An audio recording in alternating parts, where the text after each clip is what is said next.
It all started on a random afternoon when I was walking through an older part of town. I was just taking my usual stroll, minding my own business, when something caught my eye. A house, well, more like a shack made of old, weathered wood, standing alone on an empty street. I'd passed by it 100 times before, but this time something about it felt different. I was intrigued. There was a strange aura about the place, something that felt out of place in the middle of the city.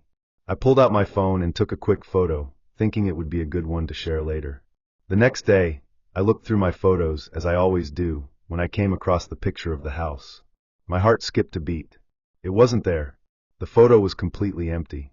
No house, no shack, just the blank street in front of me, like the house had never been there at all.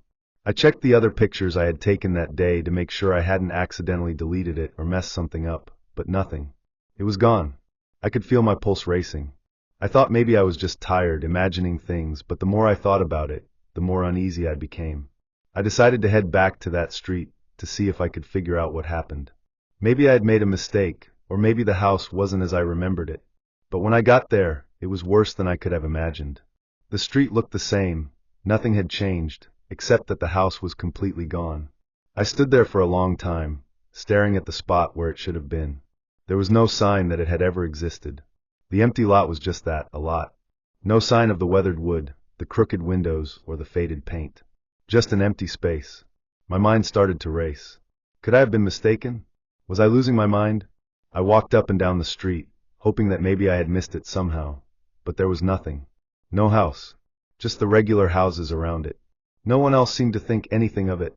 I even asked a couple of people nearby if they remembered the house, but they just gave me strange looks and shrugged, as if it was never there.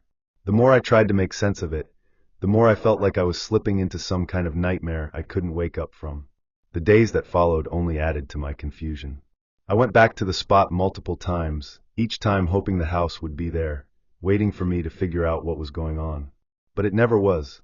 It was as if it had been erased, like a forgotten dream. I started to feel paranoid, like I was being watched every time I stood near that empty space. At night, I couldn't sleep. Every time I closed my eyes, I could still see the house, sitting there on the edge of my mind. It was haunting me, and I couldn't shake the feeling that something was terribly wrong. I even checked my phone again, thinking I had missed something. Maybe the photo had been corrupted or deleted by accident. But when I opened the gallery, there it was again, the empty street. I tried to recreate the shot, standing in the exact spot where I'd taken the picture before, but it didn't look the same. The angle was wrong. The lighting was different. It was like I had never taken the picture in the first place. But I knew I had. I had the memory, the feeling of the shutter clicking, the phone in my hand. And yet, everything was wrong. By the fourth day, I started to wonder if I was going insane. I felt like I was caught in some kind of twisted loop, going back to the same place, asking the same questions, but getting no answers. People began to look at me with pity, like I was crazy for even mentioning the house. I overheard a conversation between two people in the coffee shop, and one of them said, "There used to be a house there, right?" The other just shrugged and said, "I don't think so." My stomach dropped. How could they not remember it? How could something that was so real, so vivid, just vanish like that? I couldn't stop myself. I started asking everyone I knew about the house. My friends, my family, anyone who might have noticed something strange. But no one remembered it. Everyone acted like I was the one who had lost touch with reality. I even started to think I was just imagining it all. Maybe I was dreaming. Maybe I had made it all up. But deep down, I knew I hadn't. I could still see the house in my mind, hear the creaking of the wood, smell the musty air. It was real. It had to be real. I started to feel like I was being pulled into something that I couldn't explain. The empty lot became a source of obsession for me. I visited it every day, hoping for some sign that would make sense of what was happening. But nothing ever happened. It was just a vacant plot of land, surrounded by normal buildings, normal people, going about their lives as if nothing was wrong. But something was wrong. I could feel it in my bones. There was something about that place, something I couldn't put into words. Then, one evening, I found myself standing in front of the empty lot again, just like I had done so many times before. I stared at it, trying to will the house into existence, but it wasn't there. Not now, not ever. And that's when I felt it. A cold shiver ran down my spine, and for a split second, I thought I saw something in the corner of my eye. A shadow? A flicker of movement? I turned around quickly, but there was nothing. Just the quiet street, bathed in the orange glow of the streetlights. I didn't know what was happening, but I was sure of one thing: I had seen the house. I had stood in front of it, and now it was gone. And for some reason I couldn't explain why, I knew it wasn't just a matter of faulty memory or a simple mistake. Whatever was going on, it was far worse than that. It wasn't just the house that was missing, it was the very reality of it. And I had no idea why it had disappeared, or what was happening to me. I couldn't shake the feeling that I was being drawn into something beyond my understanding. Every time I thought about the house and how it had just vanished, a sense of dread washed over me. It wasn't normal. Houses didn't just disappear without a trace, especially not one that had been there for as long as I could remember. I needed answers, and I wasn't going to stop until I found them. But where could I even begin?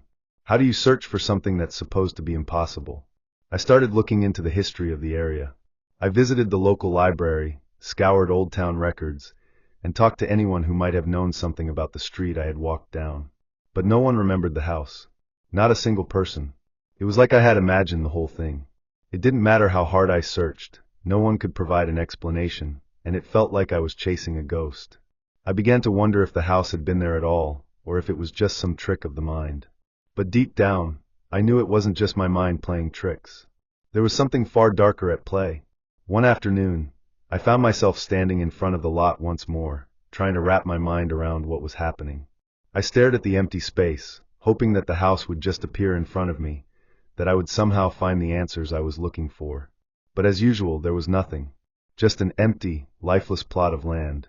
I'd come to accept that the house wasn't coming back, but something was still pulling me toward it. Maybe it was a need for closure, or maybe I was just losing my mind. But either way, I couldn't stay away. That's when I noticed it. A man. He was standing just at the edge of the lot, staring into the distance. At first, I thought it was just another passerby, but something about him caught my attention. He was tall, with dark, unkempt hair and an aura of discomfort around him. I felt this strange pull to approach him, but I hesitated. There was something about his presence that unnerved me, something about his stillness that made me feel like I shouldn't be there. I stayed where I was, watching him from a distance. After a few minutes, he turned and walked away, but not in any direction I expected. Instead of heading down the street, he moved in the opposite direction, toward the abandoned alley that ran behind the lot. I knew I had to follow him, though my instincts were screaming at me to turn around and leave. But my curiosity was stronger, and I found myself walking quickly to catch up.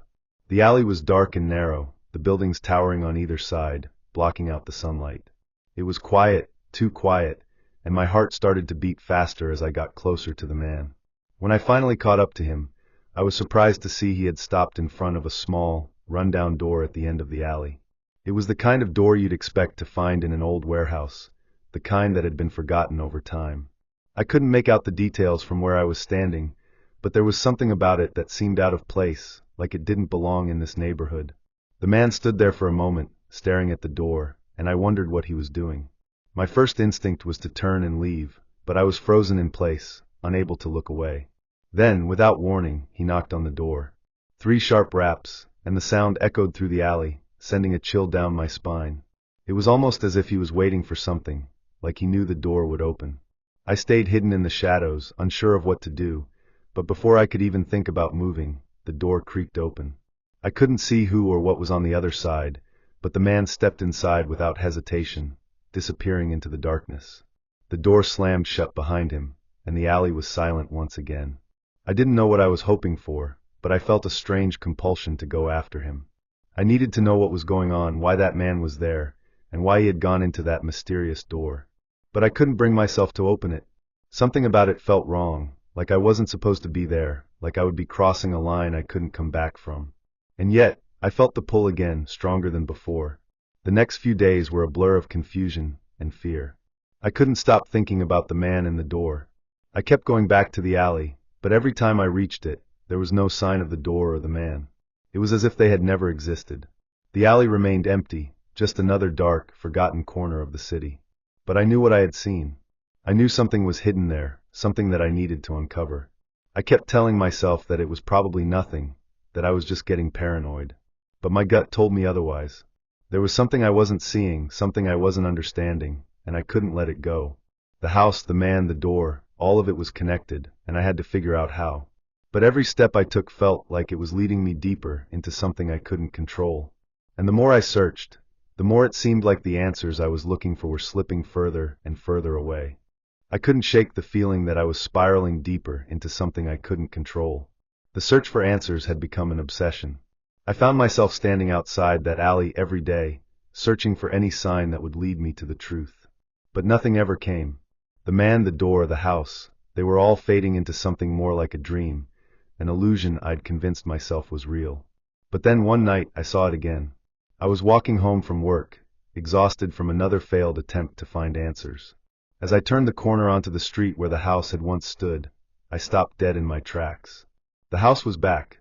The same wooden structure, the same broken windows, the same eerie presence that made my skin crawl. It stood right there in the same spot where it had disappeared all those days ago. For a moment I couldn't breathe. I stared at it, my heart pounding in my chest, unsure whether I was hallucinating or if something truly supernatural was at play. I couldn't resist this time. I walked up to the house, every step feeling heavier than the last.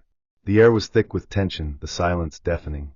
I reached out and touched the wooden exterior, expecting it to feel solid, but instead, it felt like my hand was sinking into it, as if it were some kind of illusion.